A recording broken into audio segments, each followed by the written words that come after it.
नमस्कार, सनातन विचार में आपका स्वागत है। अगर आपने चैनल सब्सक्राइब नहीं किया तो प्लीज़ सब्सक्राइब करें, वीडियो को लाइक करें, शेयर करें और कमेंट ज़रूर करें।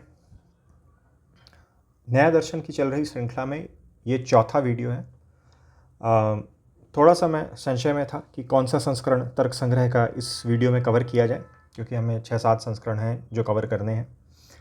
पिछली वीडियो में चूँकि हमने तर्क संग्रह सोपयज्ञ दीपिका सहित देखी थी, जो ND3 से जिस वीडियो का नाम स्टार्ट हो रहा है, और उसमें दीपिका के एक्सप्लेनेशन के लिए व्याख्या के अंतर्गत नीलकंठी और बालप्रिया का प्रयोग किया गया था। हालांकि उसमें नीलकंठी का मूल या अनुवाद नहीं दिया गया था। प्रसंग अनुसार जहां आवश्यकता हो वहां नीलकंठी का व्याख्या में हिंदी में वहां से उद्धृत किया गया था और फुटनोट में रेफरेंस के रूप में मूल दिया गया था। यह जो ग्रंथ है इसमें प्रकाश व्याख्या अथवा प्रकाशिका व्याख्या अथवा नीलकंठी, ये तीनों एक ही व्याख्या के नाम है, उसका मूल दिया गया है। इसलिए मैंने सोचा ये संस्करण कवर कर लेते हैं। तो इस प्रकार से ये संस्करण और पिछले में एक संबंध जो है वो इस तरह से संबंधित है यह वीडियो पिछले वीडियो से। तो इसमें प्रकाश व्याख्या तो है ही, दीपिका भी है और नरहरि व्याख्या भी है। पीछे चौखंबा सुरभारती प्रकाशन द्वारा प्रकाशित विभिन्न ग्रंथों की एक जानकारी दी गई है। व्याकरण सिद्धांत कौमुदी, तर्क संग्रह, व्याकरण सिद्धांत कौमुदी, लघु सिद्धांत कौमुदी, विभिन्न संस्करण ग्रंथों के, बृहद धातु शब्द रूप संग्रह और रूपचंद्रिका। इस ग्रंथ का मूल्य 100 रुपये है। चौखंबा की वेबसाइट से मंगवाई थी, 20% का डिस्काउंट मिला था। कुल पृष्ठ 10 पृष्ठों में भूमिका, प्रस्तावना, विषय सूची इत्यादि है और 149 में ग्रंथ है। यहाँ जैसा अभी तक इन ग्रंथों की शैली में हमने देखा है, प्रथम तो दर्शन, न्याय और वैशेषिक का एक सामान्य परिचय है। नीचे इन्होंने किस प्रकार से समान तंत्र रूप में दोनों दर्शन जो है वो उभर के आया है उसके बारे में कुछ टिप्पणी की है। यद्यपि दोनों ही दर्शन संप्रदाय यानी कि न्याय और वैशेषिक प्रायशः पृथक रूप से प्राप्त हुए थे, तथापि 12 शतक के पश्चात कालक्रम से समान शास्त्रत्व को प्राप्त करके एक हो गए। इस समय वैशेषिक संप्रदाय की कोई भी स्वतंत्र कृति प्राप्त नहीं होती है। इस समय प्रकरण ग्रंथ का सूत्रपात हुआ, जिसमें न्याय के तत्वों के साथ साथ वैशेषिकों के सिद्धांतों का भी विवेचन होने लगा। इन प्रकरण ग्रंथों में वरदराज की तार्किक रक्षा, श्री केशव मिश्र की तर्क भाषा, विश्वनाथ का भाषा परिच्छेद तथा अन्नम भट्ट का तर्क संग्रह प्रमुख है। तो यही अभी हम अन्नम भट्ट का तर्क संग्रह देख रहे हैं। इसके पश्चात हम श्री केशव मिश्र प्रणीत तर्क भाषा देखेंगे, श्री विश्वनाथ पर प्रणीत भाषा परिच्छेद देखेंगे, संभव हुआ तो श्री वरदराज प्रणीत तार्किक रक्षा भी देखेंगे। हालांकि तर्क भाषा, भाषा परिच्छेद, तर्क संग्रह के कई संस्करण कई प्रकाशनों से उपलब्ध हैं। अन्य जो प्रकरण ग्रंथ हैं वो उतने सामान्य रूप से आसानी से उपलब्ध नहीं है। फिलहाल तो हम चर्चा कर रहे हैं तर्क संग्रह दीपिका, नीलकंठी सहित के बारे में। जिस ग्रंथ के ये जो प्रकरण ग्रंथ के ऊपर इन्होंने चर्चा की है, ये इन्होंने लिया है, कोट भी किया है न्याय शास्त्र के पंडित बद्रीनाथ शुक्ल ने को। तो इनकी तर्क भाषा पे टीका आती है। जब हम तर्क भाषा प्रारंभ करेंगे तो हम वो उसी पुस्तक से प्रारंभ करेंगे, तर्क भाषा। तो वहाँ से ही इन्होंने लिया है। वहाँ पर यह जो प्रकरण ग्रंथ के बारे में जानकारी दी गई है वो अधिक विस्तार से, अधिक बैकग्राउंड के साथ दी गई है। फिर भी यहाँ भी एक परिचय मिल जाता है संक्षेप में। पराशर उपपुराण में प्रकरण ग्रंथ की ये परिभाषा दी गई है। पराशर उपपुराण के भी एक संस्करण का उपपुराण वाली प्लेलिस्ट में आपको वीडियो मिल जाएगी पराशर उपपुराण के ऊपर। जिस ग्रंथ में किसी एक संप्रदाय के विषयों का निर्वचन प्रधान रूप से होता है तथा तत्संबद्ध समान शास्त्र के सिद्धांतों का भी प्रयोजन के अनुसार गौण रूप से प्रतिपादन होता है, वह ग्रंथ प्रकरण ग्रंथ कहलाता है। अब इन्होंने इसको 2 भागों में विभाजित किया है, जबकि जो पंडित बद्रीनाथ शुक्ल जी की जो भूमिका है उसमें उन्होंने 4 भागों में विभाजित किया था प्रकरण ग्रंथों को।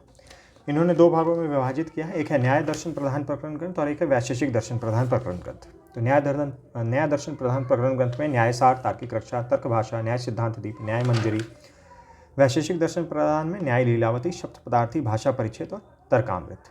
इन्होंने इसको इस प्रकार से क्लासिफाई किया, जिसमें कि न्यायसार तो हम देखेंगे ही इस श्रृंखला में, तार्किक रक्षा भी संभवतः, तर्क भाषा बिल्कुल देख ही रहे हैं, देखेंगे ही। इसके बाद तर्क संग्रह के संस्करण समाप्त होने के बाद न्याय सिद्धांत दीप भी प्रयास करेंगे, न्याय मंजरी तो देखेंगे, न्याय लीलावती हम वैशेषिक के साथ देखेंगे, सब पदार्थी वैशेषिक के साथ, भाषा परिच्छेद हम अभी देखेंगे और तर्कामृत का भी हो सकता है एक संस्करण हम अभी ही देखें। यहाँ तर्क संग्रह का परिचय दिया गया है। वैशेषिकोक्त 7 पदार्थों तथा न्याय दर्शनोक्त 4 प्रमाणों का निर्वचन किया गया है। पदार्थों में वैशेषिकोक्त पदार्थों का यानी कि वैशेषिक के अनुसार पदार्थों का निरूपण किया गया है और प्रमाणों में न्याय दर्शन अनुसार किया गया है। इस ग्रंथ के ऊपर जितनी टीकाओं का प्रणयन हुआ है, सांख्य कारिका के पश्चात शायद ही दर्शन शास्त्रों में किसी अन्य ग्रंथ पर इतनी टीकाएं मिलती हैं। इस ग्रंथ पर अनेक टीकाओं तथा उप टीकाओं का प्रणयन हुआ है। स्वयं अन्नम भट्ट ने इस पर दीपिका नामनी टीका का प्रणयन किया है। इसके अतिरिक्त गोवर्धन मिश्र की न्यायबोधनी, श्री कृष्ण धुर्जटी दीक्षित का सिद्धांत चंद्रोदय, चंद्रज सिंह का पदकृत प्रमुख है। अगर आप सीरीज पूरी फॉलो कर रहे हैं तो ये नाम आपने पहले सुने होंगे। अन्नम भट्ट की सोपज्ञ व्याख्या दीपिका प्रचलित समस्त टीकाओं में अत्यंत महत्वपूर्ण है। इसमें प्रमेयों की चर्चा तथा प्रामाण्यवाद का निर्वचन अत्यंत सावलील ढंग से किया गया है। इस दीपिका टीका के ऊपर अनेक टीकाओं का निर्माण हुआ है, जैसे नीलकंठ मिश्र प्रकाश, जो कि इस ग्रंथ का अंश है मूल रूप में, जो कि नीलकंठी के नाम से भी जानी जाती है। इस टीका में दीपिका का अत्यंत स्फुट निर्वचन किया गया है। इस प्रकाश टीका पर लक्ष्मी नृसिंह द्वारा विरचित भास्करोदय व्याख्या ग्रंथ प्राप्त होता है। इसके पहले जो ND3 में हमने संस्करण देखा था, उसमें आपको नीलकंठी के भी कई संदर्भ प्राप्त हो जाएंगे व्याख्या के अंतर्गत। प्रस्तुत पुस्तक अन्नम भट्ट द्वारा रचित तर्क संग्रह उपलब्ध समस्त टीकाओं में अत्यंत उपादेय होने के कारण हमने मूल के साथ साथ सोपज्ञ व्याख्या दीपिका का हिंदी भाषा अनुवाद में अनुवाद किया है।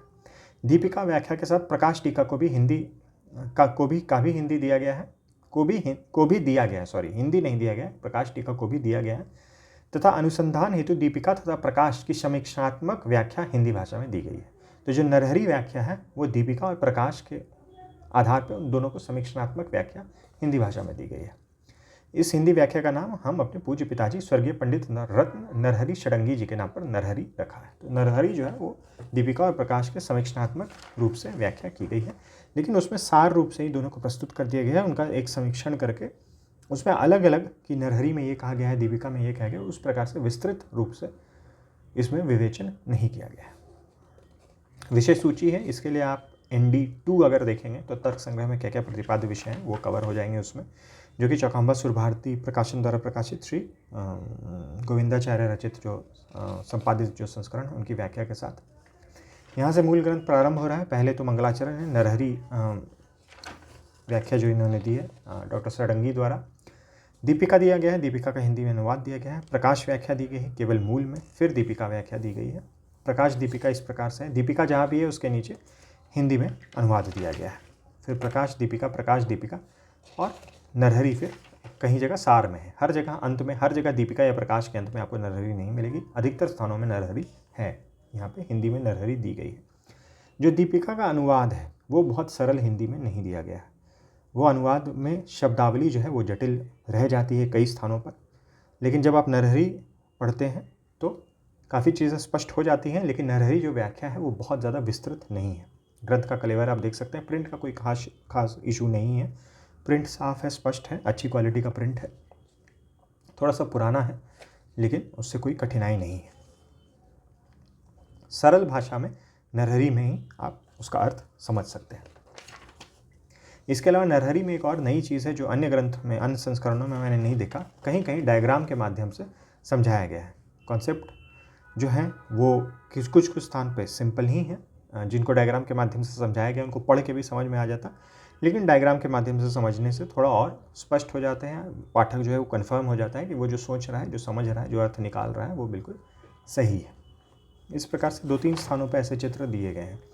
अब ये जैसे हैं समवायी कारण, असमवायी कारण, इसको समझना थोड़ा सा जटिल हो जाता है। समवायी कारण क्या है, असमवायी कारण क्या है, निमित्त कारण क्या है, उदाहरण के तौर पर भी तो यहाँ थोड़ा सा चित्र का प्रयोग किया गया है, उससे सहायता मिलती है। यहाँ भी संयुक्त संवेद समवाय संबंध क्या है, संयुक्त समवाय संबंध क्या है, यह भी कुछ जटिल अंश ही है। इसको भी चित्र के माध्यम से समझाया गया है नरहरि व्याख्या के अंतर्गत। प्रकाश का इसमें, जैसा मैं पहले भी बता चुका हूँ, केवल मूल दिया गया है। दीपिका का सिर्फ हिंदी में अनुवाद है। नरहरि अधिकतर स्थानों पे दी गई है, कुछ स्थानों पे नरहरि नहीं दी गई है। अब जैसे ये स्थान है पृष्ठ संख्या 112, यहाँ देखिए प्रकाश दीपिका, बहुत टाइम तक प्रकाश दीपिका चली जा रही है और ये खंड समाप्त हो जाता है। यहाँ पे कोई नरहरि व्याख्या नहीं है। फिर यहाँ दीपिका प्रकाश, फिर यहाँ पर नरहरि व्याख्या आ गई, जो पूरे का एक सार रूप से दोनों का, नरहरि और प्रकाश का समन्वय करके सरल अर्थ में प्रस्तुत की गई है। ऐसे ही अंत में यहाँ भी दीपिका प्रकाश लंबा चल रही है, जहाँ भी दीपिका है वहाँ उसका हिंदी अनुवाद उपलब्ध है। एक आध स्थानों को छोड़ के अब यहाँ जैसे दीपिका दिया गया, फिर प्रकाश दिया गया, उसके बाद हिंदी का अनुवाद दिया गया है। दीपिका के ठीक नीचे यहाँ पर अनुवाद नहीं है। वैसे नॉर्मल जो फ्लो है वो है दीपिका, फिर अनुवाद, फिर प्रकाश और फिर नरहरि। कोई कोई स्थान है जहाँ पे नरहरि नहीं है, जैसे यहाँ दीपिका प्रकाश ही काफ़ी लंबा अंश चला जा रहा है दीपिका प्रकाश का, और यहाँ पे आपको कोई नरहरि जो है इतने दूर तक प्राप्त नहीं होता है। सीधे यहाँ उपसंहार एक आता है, यहाँ पर एक नरहरि आता है और एक यहाँ अंत में नरहरि आता है। तो इस संक्षेप में है, अगर संक्षेप में आप अवलोकन करना चाहें तो उसके लिए ग्रंथ ठीक है। मेरे एक पुस्तक लेने का मूल कारण, जो सबसे बड़ा कारण वो था कि इसमें नीलकंठ की प्रकाश व्याख्या जो है उसका मूल होना। ये थी कुछ जानकारी चौखंबा सुर भारती प्रकाशन वाराणसी द्वारा प्रकाशित श्रीमद् अन्नम भट्ट प्रणीत तर्क संग्रह के बारे में। इस संस्करण में प्रकाश व्याख्या है मूल संस्कृत में और दीपिका है हिंदी अनुवाद के साथ, और उसके अलावा प्रकाश और दीपिका दोनों का ही एक समीक्षात्मक व्याख्या कर दी गई है। नरहरि हिंदी में जो व्याख्या की गई है उसका नाम नरहरि है। वीडियो देखने के लिए बहुत बहुत धन्यवाद। मिलते हैं अगले वीडियो में।